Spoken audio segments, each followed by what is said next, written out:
Oh, hey, Emery, what's up? Hey, Paul. I was working on the stuff for the DraftKings promo. What's the promo code again? Oh, man, it's so exciting. You bet $5 right now. You get $200 in bonus bets. It's the last week of the NFL season, so it's the last time to get your football bets in. For Super Bowl 58, you can use your bets on a lot of things, tagging together multiple bets. And if you're in a state that doesn't have the DraftKings Sportsbook app, you can still play DraftKings Daily Fantasy and win tons of prizes. It's just silly. It's crazy. I don't even know what's going on here with you, Emery. Like, you should be on top of these things. You are usually the best at this. I don't even know. Just tell me what the promo code is. If I think about it, will it pop up on screen?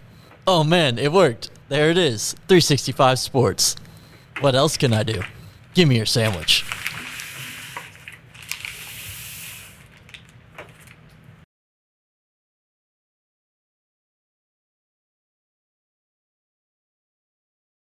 Jake Plummer, Arizona State University, with us on 365 Sports and also his career in the NFL, and businessman, entrepreneur. We've had you on quite a bit since the Arizona State Big 12. In fact, we did the day that it kind of became official. Is that sunk in yet, that where they're going to be a part of the Big 12? No, because, it's like it will next year when they're playing these teams that you only used to randomly get once in a while if you wanted to have a tough schedule, non-conference schedule, but now they got to play them. So I don't know. It's the evolution of this game that we play, and you can't stop it. I don't necessarily believe in doing things for money, and that's what it feels like to me. Oh, it is, yeah. Because I never played this game to get paid. It wasn't like, I'm going to go make millions when I was an 8th grader. I wanted to win a Super Bowl. Mm-hmm. And then, if you dive into where you're at and you do the work and you put forth the effort, the money will come. That's just bound to happen. But I never played this game for the money.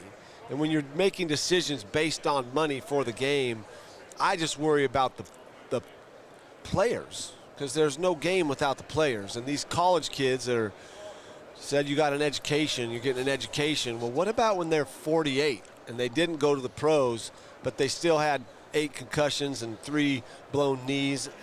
Where's all this money that's being generated through all these movements? Is there anything getting set aside for their long-term future? No. So that's what worries me. Yeah, well, right now, like with NIL, they got to cash in now, but it's, again, you can get that's not equal, Yeah. Like, you're going to give NIL money to a center who isn't out and about and doesn't want to have, endorsements? No. You're going to give it to the quarterback, and that's not right. It's not fair. It's not equitable. So, the NIL is good. I got some buddies that sent me a picture of a T-shirt that said Jake the Snake Plummer, and I'm diving into the end zone in the Rose Bowl, and they're like, hope you're getting your NIL from this. I'm like, I'm not getting anything from that. That's my name, my likeness. That's me, and they're selling that T-shirt, and I don't get anything from that, and I should, right? Because that's me. But these kids should get that, but there's got to be something into the long-term, future. So we'll see. I don't know. You would have gotten it had it been available, no question, at the position and would have been taken care of. What about in the locker room? Football's always been known as the ultimate team sport. What about in the locker room? Do you think that I haven't heard of it creating problems, like the center may get $35,000 a year, and it's just and a quarterback gets $1 million. Would that have ever created any issues in the locker room, in your opinion? Oh, yeah. I could see that happening for sure, especially if the quarterback getting $1 million is a dud. Yeah. And the guy behind him is getting $25,000. Yep. And now he's the one leading the team. What's going on? I feel like college, for me, was a proving ground to get to where you get paid to play the game. You prove yourself in college to get the opportunity to go to the league, then now make what they're making now is this is generational wealth what some of these guys are making. But let's be real clear here. What the quarterbacks make, these $250,000 guaranteed, that left guard ain't making that. Mm-hmm. He's making some good money, but he ain't making that much money. And the owner, he's making a hell of a lot more than that quarterback making $250 million a year. Yeah, there's a reason why they're billionaires. It's a strange dichotomy going on there, and I think really Yeah, it confuses me Yeah. sometimes. But Yeah. this is a big industry as you look around at all the flashing signs and all the stuff that's really probably not very good for your health being pushed on you with Bud Light and Pepsi and Doritos and preservatives and shit. And here we are. We're in Radio Row. We're in Vegas. You can go put a bet down and then walk over and watch the game. Who'd have thought that? You know, Yeah, I know. gambling was so Verboten. Oh, man. That was the end all, the be-all. And now, you know, it's like part of what's grown the game, DraftKings and fantasy football and all this. So, you know, it's, hey, you can't stop a train running down the tracks, but eventually, you know, hopefully you lay out enough track ahead of you so you can continue on. And that's where college and NFL, I look at this game, it's still fun to watch, but I haven't seen much evolution, to be real honest with you. You could look at film of me playing in '98 with Mark Trestman when for 8 games we threw for 2,500 yards. There's no difference. They're running the same thing with just different players. It's the same game. It's tackling, it's running, it's scoring. Now it's just blown up into this massive industry. We've had you on several times. I don't know if we've ever really gotten to you and Pat Tilman were very, very close. Yeah. And he is a true American hero that gave up something that most people wouldn't give up to go fight for our country. Yeah. What today, after all this time, like when you think of Pat or what he means, like what do you think his true message to the world is, or that he would want people to know?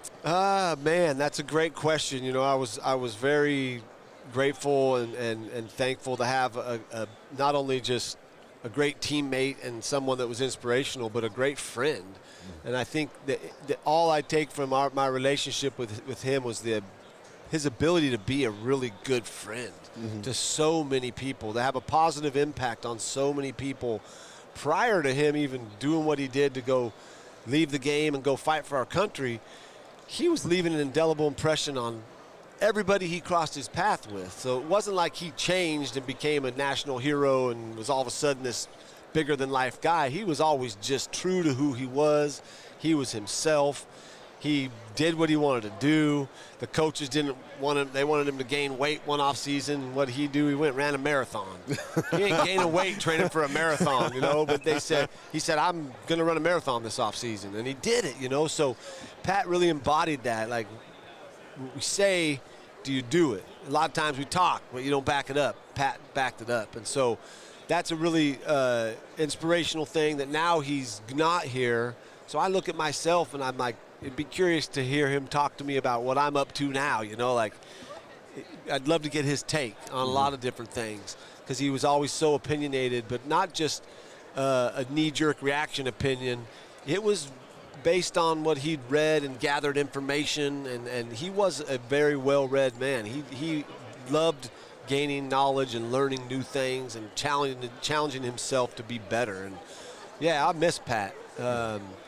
I wish he'd have had some kids, you know, because a guy like him, you want him to have some offspring because, you know, his genes are good. And I just pray for his family, you know, that they'll find answers and find relief or find something that can bring them some peace of mind as they've lost what's to many an amazing human being. But, you know, they known all along. His mom knew what he was when she had him. So, yeah, he was a great human being, and I was blessed to know him.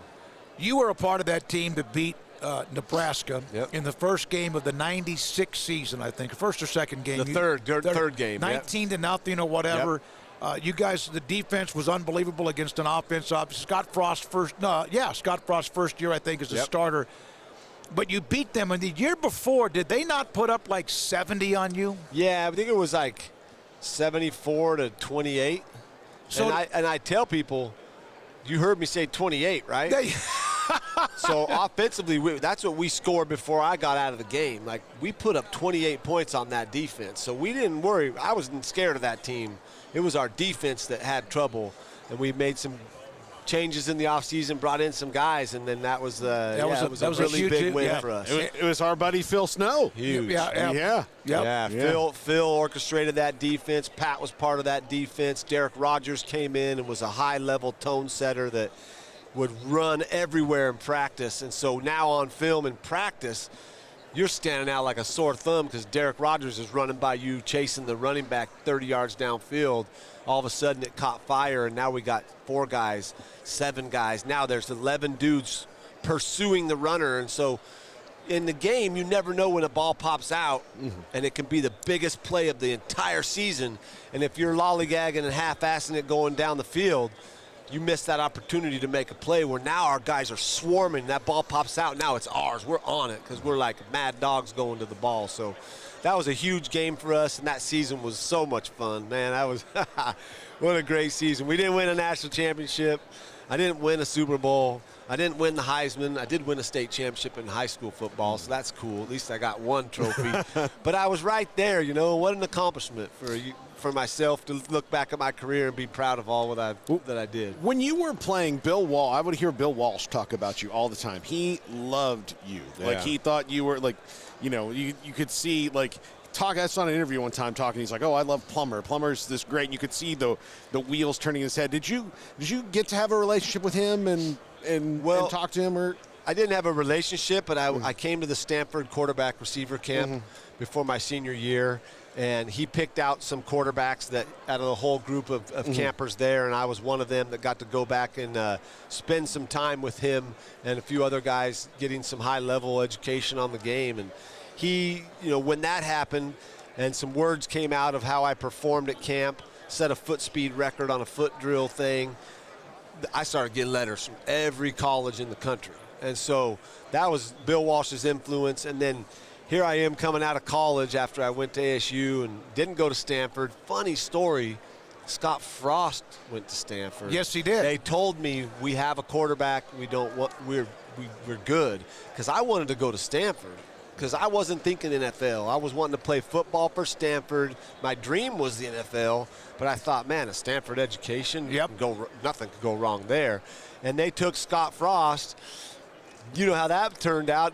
One of the games we're playing in my sophomore year, I throw a touchdown, and it's Scott Frost playing safety, and I'm like, what the heck's going on here? And then he's at Nebraska, you know. And so that's an interesting twist there. And then when I came out in college, Bill was kind of getting pushed out of the 49ers organization in some way, whatever was going on there. But he was hardcore pushing for me to be a Niner because he felt like he saw similarities to Joe Montana. And so as a young man, when the coach says that, what kind of confidence that gave me? Like, you think I've got, like, Joe Montana level abilities? Like, okay, let me see if I got this. I'm going to go do this.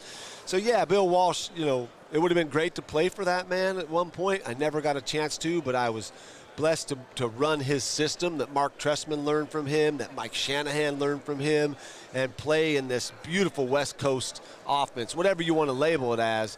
Man, I have fun running that offense. So how's the mushroom business? It's going well. I mean, it's like sales business, you know. People need to hear things sometimes 7 times before they start paying attention. So we're just continuing to educate, continuing to let people know there's something out there that can help you initiate it's really a positive intervention towards your own health and wellness, taking it in your own hands. Coffee's taken off, right? Mushroom coffee is taken off. Mushroom coffee is a big thing, you know, but, you know, I don't know how you can be misled sometimes by a label, mushroom coffee. We'll break it down. How many milligrams of actual lion's mane are in that coffee? Yeah. You need to find that out, because if you're not taking 500 milligrams to 1,000 a day, you may not be getting the full benefits of that. So we're learning as we go, and people that are curious are experiencing the benefits when they try it out.